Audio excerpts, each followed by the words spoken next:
Так.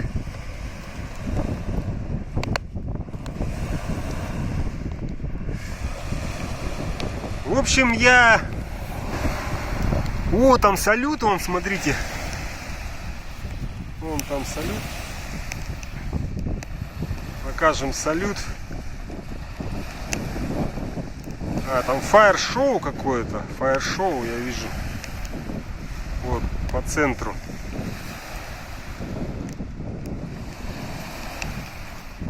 Сижу я один на пляже здесь. Хорошо покупался прям. Вообще никого нет на пляже. Уже почти, как сказать, высветляет. Но как бы уже не светло. Уже сумрак скорее. Вот так вот все выглядит. Никого нет. Там он вообще темно в стороне Бердска. Я не знаю, на что-нибудь навестись бы светлое, но здесь светлого ничего нет.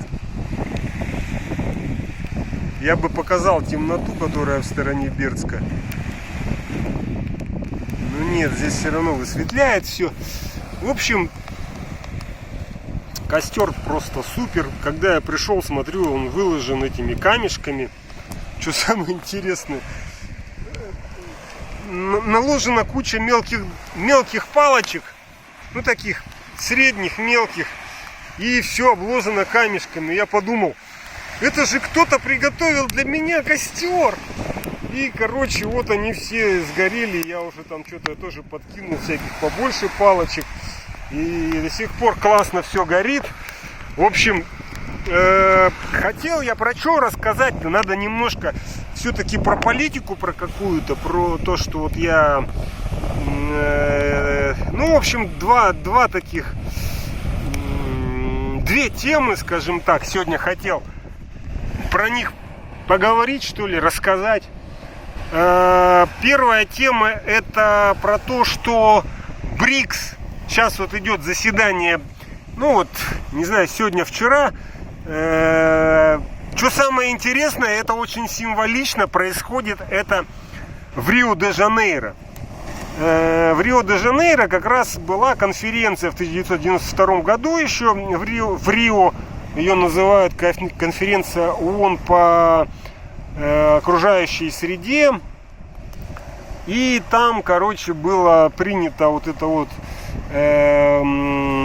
концепция устойчивого развития. Ну, как бы, что значит принято? Там большинство стран, подавляющее, подписало эту как это сказать-то, ценности, то есть, что они разделяют эти ценности, что нужно двигаться к устойчивому развитию. Конференция ООН по устойчивому развитию, по-моему, так она называлась. Как раз это было в Рио-де-Жанейро. Вот, а теперь у нас состоялась в Рио-де-Жанейро уже встреча БРИКС. Это же Бразилия, Рио-де-Жанейро. И, соответственно, это такой очень хороший, ну как сказать-то, хорошее мероприятие, хорошая такая знак и для России, и для стран БРИКС в самом-то деле, потому что в определенном смысле они подтверждают свою как бы, что они все еще, ну как сказать-то, что БРИКС он не затух.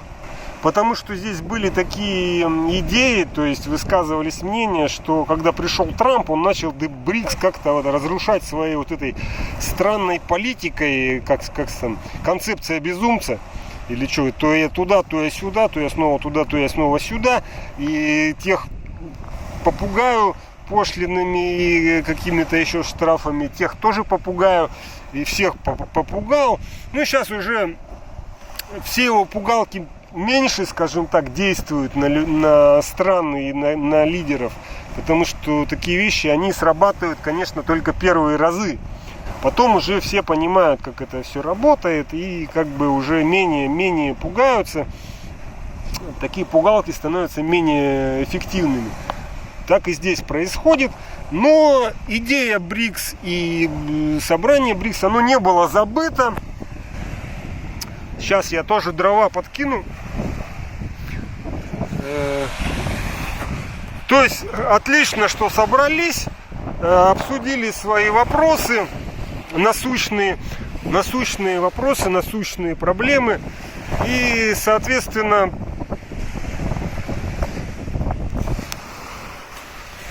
вот, хорошая дровина в наш костер. Вот это вот сегодня прогореть не может. Соответственно, они выпустили, например, страны БРИКС. Ну, опять же, Трамп опять там что-то попугать решил, что там 10% пошлины введет странам, которые будут сотрудничать с БРИКС. Что за прикол вообще? Ну, как-то это вот, я не знаю, вот странный показатель. БРИКС, ну, странные просто вот движения, скажем так.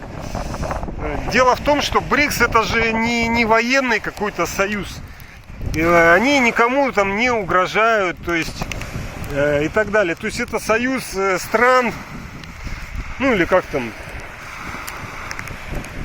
организация стран, которые обсуждают там что-то, то есть там свое устройство, оно отличается от того же ЕС, отличается от НАТО. Ну, НАТО это вообще военно-политический союз.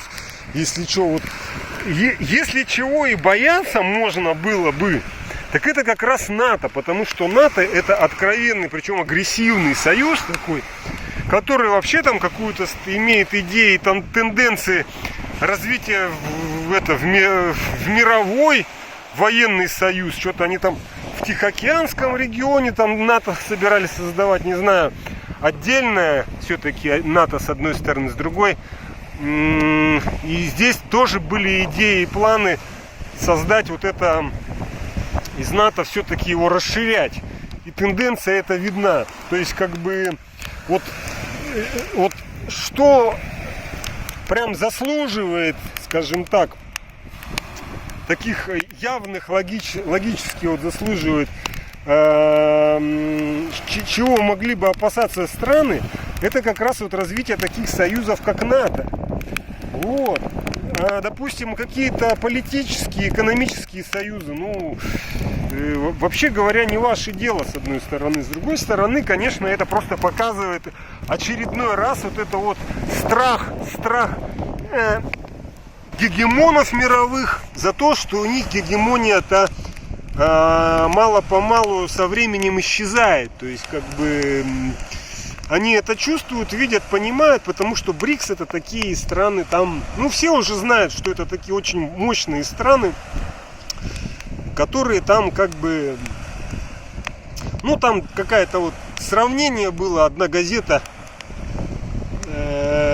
западная сделала сравнение собрания стран БРИКС и вот этой G7. И там явное было такое вот очевидное различие в сторону БРИКС. Ну, я в самом деле его не посмотрел, но понятная идея, что, как сказать-то, БРИКС он силу явно набирает и так далее. И вот на что стоит обратить внимание, это на то, что они выпустили, например, свою приверженность. Ну, то есть у них там было, как это сказать-то, что-то типа заявления какого-то итогового. То есть они там принимали же какие-то заявления. И там вот объясняли, показывали текст его о том, что что страны БРИКС признают всю целостность Палестины, требуют вернуть все на место, к тому, как было и так далее. На самом деле, у меня это прямо ассоциация возникла с ООН.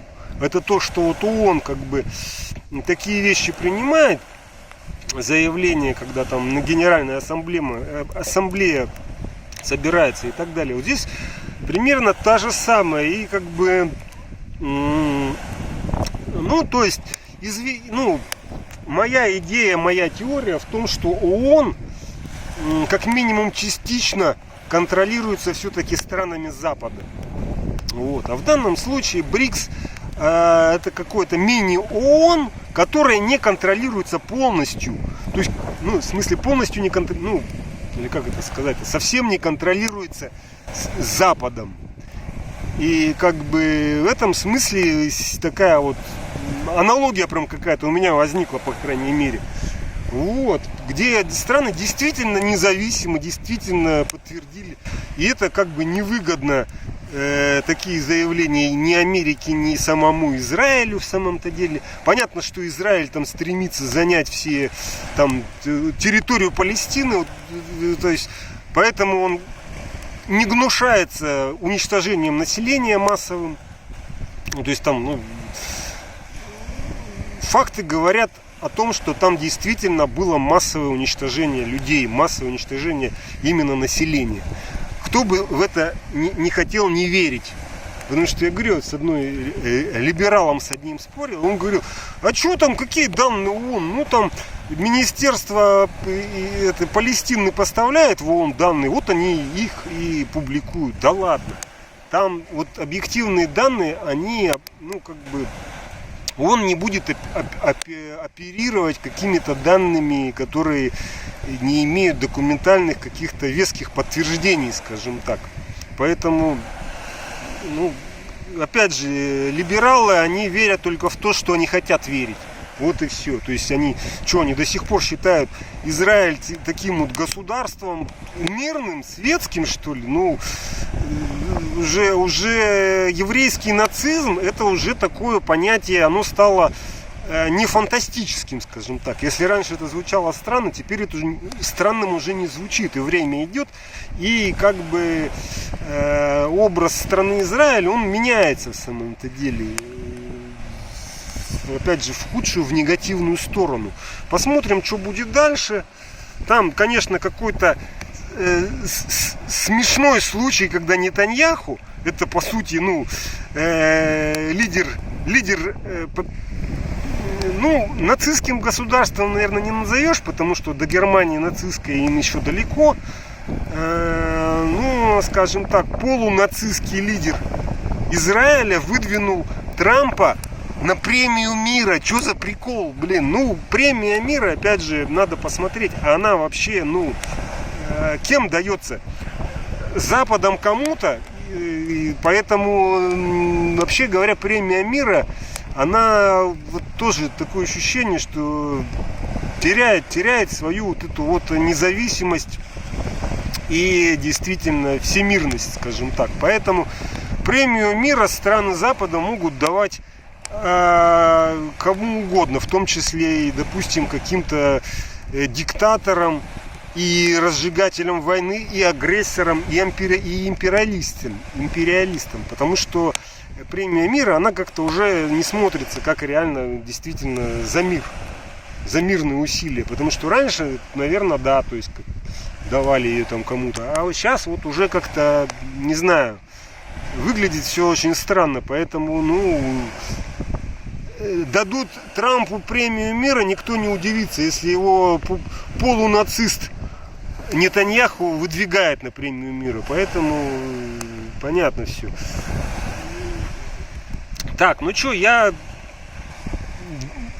с этой темой я, наверное, здесь закончу. Я там хотел, в самом деле, еще обсудить тему про корабли, угрозу кораблям, российскому вот этому флоту.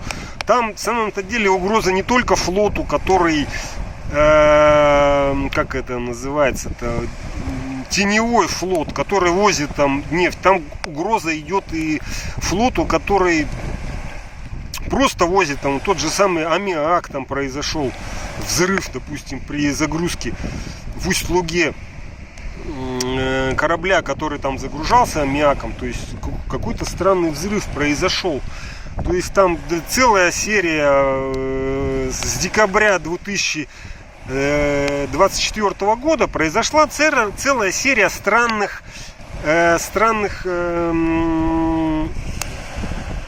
происшествий, странных катастроф кораблей, так или иначе связанных с Россией. То есть не российские корабли совсем, но которые вот заходили в порты России, в частности в Усть-Луга.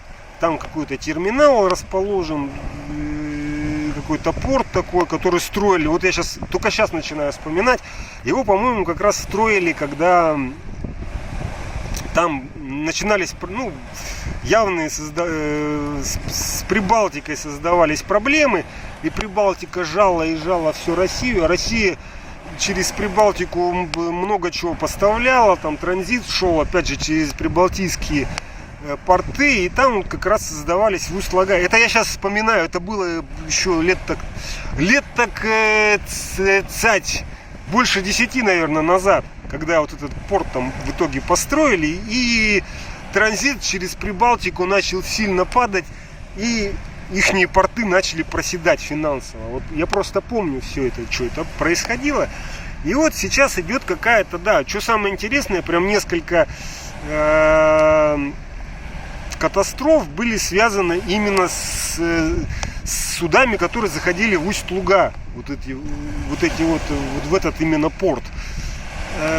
Там организация, которая занимается безопасностью, она тоже там какое-то свое заключение дала. Она дала заключение, что несколько из этих нескольких катастроф, ну там, не помню, штуки 4, их было не так, ну как бы меньше десятка, наверное, но штуки 4-5, ну, в общем, по-моему, 4, они были по всем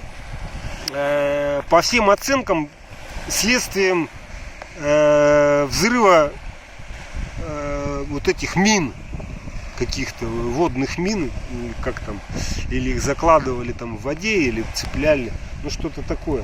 Так что явно идет, кто этим занимается, не ясно. Опять же, даже кому ответить, это какой-то гибридный идет, террористическая такая вот явно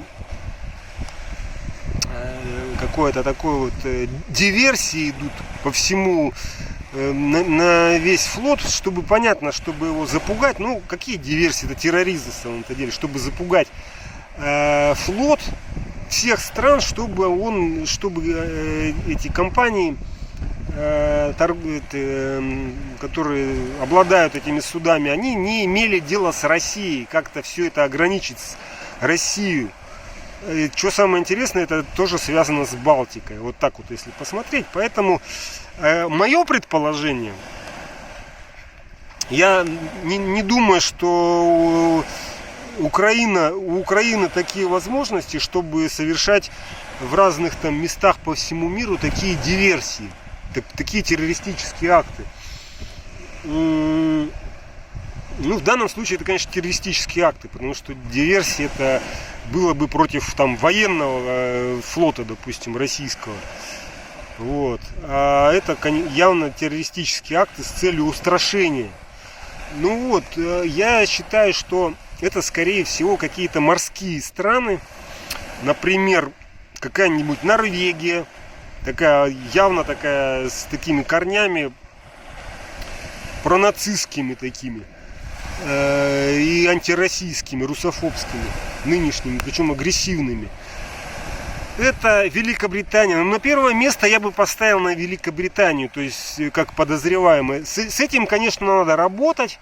Я думаю, что Россия там пытается с этим разбираться. Там есть разведка, нужно какую-то агентуру развивать. Рано или поздно какая-то информация всплывет, и где-то станет, скажем так, какие-то будут результаты, я надеюсь. Потому что, ну, все можно скрывать и держать в секрете, тайно, но когда-то что-то начнет проливаться. И я вот думаю, что это как раз этим занимается Великобритания. Ну, пока доказательств нет, обвинять смысла нет. А будут доказательства, я думаю, будут вот большие проблемы у Великобритании. Потому что Великобритания, во-первых, сама большой остров, во-вторых, тоже обладает большим флотом. И как бы, более того, я думаю, что даже объявлять об этом не будут. Вот я бы сделал так. Если какие-то данные появятся, что Великобритания этим занимается, либо поддерживает это все, вот просто начать какие-то подобные диверсии вот, там, с каким-то тоже гибридным британским флотом. Ну так вот, там подумать надо, посмотреть. Потому что скатываться до терроризма гражданских судов, ну тоже как бы такой, как сказать, если хотите бороться с нацистами, ну не факт, что теми же самыми методами против гражданских. Поэтому, так, ладно, на этом я заканчиваю. Сейчас домой уже побегу. Совсем уже здесь темно стало. Я так классный вечерок провел. Не так холодно просто. И поэтому прям костер пожег офигенно просто. Все, всем пока.